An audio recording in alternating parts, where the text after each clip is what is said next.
السلام علیکم ورحمۃ اللہ وبرکاتہ۔ میں آپ کا میزبان حافظ محمد عاصم، میں آپ کی خدمت میں حاضر ہوں AKS چینل پر، جس میں ہم آپ کو بتائیں گے آپ کے مسائل اور ان کا حل قرآن اور حدیث کی روشنی میں۔ آج میرے ساتھ AKS چینل پر موجود ہیں حضرت مولانا ڈاکٹر عابد قیومی صاحب۔ مولانا صاحب، آپ سے میرا پہلا سوال یہ ہے، کیا دین سیکھنے کے لیے علماء اکرام کے پاس جانا ضروری ہے؟ بندہ خود پڑھ کر دین نہیں سیکھ سکتا؟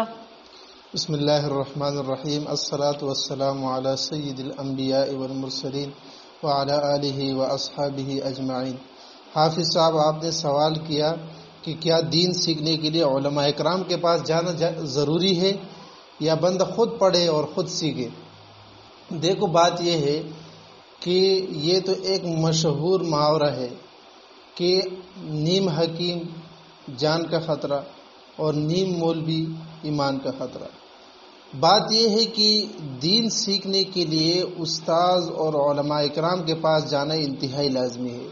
جس طرح ہم باقی کام سیکھنے کے لیے استاذ کے پاس جاتے ہیں اور وہاں جا کر ان سے کچھ سیکھتے ہیں اور تب جا کر ہم اس چیز پر کامل طور پر سمجھ جاتے ہیں، اسی طرح دین کے سیکھنے کے لیے بھی ہمیں علماء اکرام کے پاس جانا لازمی ہے۔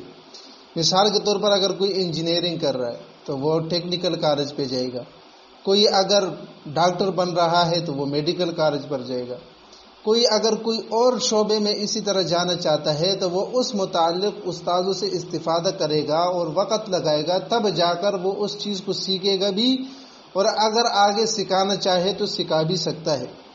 اسی طرح دین سیکھنے کے لیے علماء اکرام کے پاس جانا لازمی تو نہیں ہے کہ لازمی ہے، سیکھنا صرف سکھانے کے لیے تو لازمی ہے کہ بندہ اگر ایک آدمی سکھانا چاہے دین تو تب تو علماء اکرام کے پاس جانا لازمی ہے، لیکن سیکھنے کے لیے لازمی نہیں ہے۔ لیکن اگر بندہ خود پڑھ کر دین سیکھے گا بھی تو بہت سارے اشکالات اور بہت سارے ایسی باتیں اس کے ذہن پر رہ جائے گی کہ جس کی وجہ سے ایسا نہ ہو کہ اس کا ایمان ادھر ادھر ہو جائے، تو اسی لیے پھر بھی بات وہی آ کر رہ جاتی ہے کہ علماء اکرام ہی سے دین سیکھے۔ کیونکہ بعض اوقات بندے اس طرح ہوتا ہے کہ کوئی کتاب پڑھ رہا ہے اردو کا یا جو بھی ہے، کیونکہ عربی کا تو استعداد ہی نہیں ہے ہمارے ہاں، تو اردو کی کتاب پڑھ رہا ہے اور وہاں جس عالم نے کتاب لکھا ہے وہ کوئی اور بات سمجھا رہا ہے اور یہ اپنے ذہن کے مطابق کوئی اور بات سمجھ رہا ہے، تو جس سے بہت سارے اشکالات پیدا ہو جاتے ہیں اور وہ اشکالات بعد میں اس کے ایمان میں خلل پیدا کرتا ہے۔ تو اسی لیے بندہ علماء اکرام ہی سے سیکھے تو یہ زیادہ بہتر ہے۔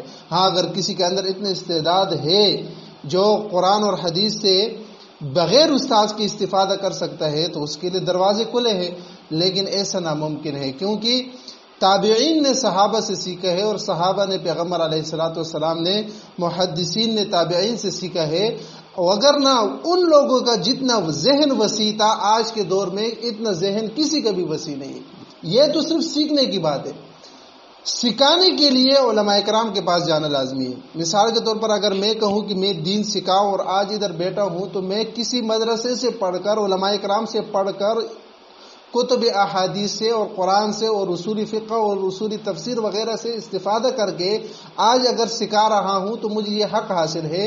اس کی وجہ یہ ہے کہ جب بندہ علماء اکرام سے سیکھتا ہے تو ان کی نگرانی حاصل ہوتی ہے۔ مثال کے طور پر اگر آج میں کچھ غلط بولوں تو کل میرے استاد مجھے روک سکتے ہیں کہ بھئی آپ نے جو ہم سے سیکھا ہے وہ کچھ اور سیکھا ہے اور آپ جو سکھا رہے ہیں وہ غلط سکھا رہے ہیں، تو میں ان کے نگرانی میں جب دین کو آگے بڑھاؤں گا تو ان کی نگرانی ہوگی میرے اوپر اور ان سے استفادہ حاصل کروں گا، تو میں کبھی بھی گمراہی کی طرف نہیں جاؤں گا۔ اس کو آپ اس طرح سمجھیں۔ دیکھیں، قانون کو جاننا ہر آدمی کے لیے، قوم کے ہر آدمی کے لیے سمجھنا، قانون کو سمجھنا اس کے حق حاصل ہے۔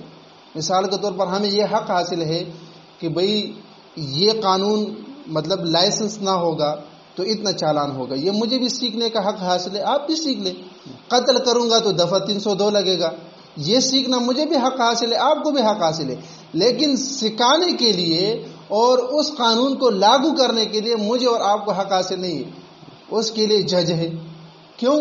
کیونکہ جج میرے اور آپ کی طرح نہیں ہے، پہلے وہ وکیل رہا، پھر وہ سرکاری سطح پر جا کر جج بنا. ابھی قانون کو لاگو کرنے کا حق صرف جج کو حاصل ہے، سیکھنے کا حق ہم سب کو حاصل ہے کہ ہم سیکھیں قانون کو، لیکن لاگو کرنے کے لیے صرف جج کو حق حاصل ہے.